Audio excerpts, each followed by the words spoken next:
I think your mindset, getting to know you, you have this phrase where your mindset determines your magic. Is that right? Definitely. And, where the impossible becomes possible. And that surely is a demonstration of it.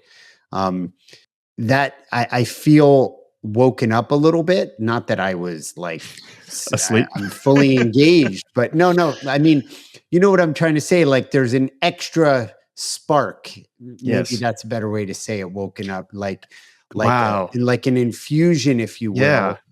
And, like a That's a little, really good point. That's something that sometimes I think I forget, but when you experience a moment of like real amazement, you're right, you do kind of wake up.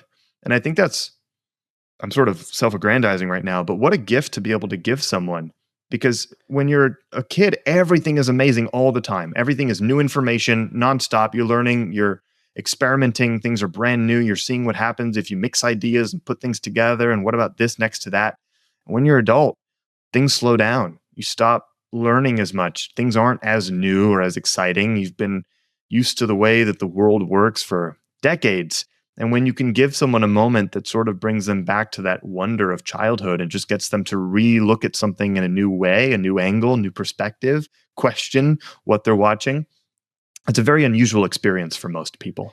it is. And, just to our audience, this is something I would love to hear your comments, particularly whether it's in your business or your events. Where is it that you've had a moment where you've had some life breathed into you, or that spark the flame has been turned up a little bit more? Because, Chris, you have been to so many events as a keynoter and even an attendee, observing, presenting, being an attendee.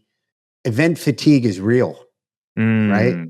Yeah. And audiences, they scroll, they zone out, they're swiping, they're checking email, they're they're going to Yeah. the bathroom, they're filling up their water bottle. That seems like such a great break, or an intervention, if you will. How have you seen that play out in your keynotes? Well, what you're saying is often what my clients say to me as well. So people often come through the door of my website, my business, and they say, "We're looking for something different. Like we've loved all the keynote speakers that we've had, but they're starting to just sort of, I mean this in the nicest way possible, and I'm just paraphrasing, blend together. Yeah. Like one event to the next. Like what's really going to stand out in this program that's going to get people locked into the moment to feel that sense of presentness and connectedness and." That tends to be why people choose to work with me.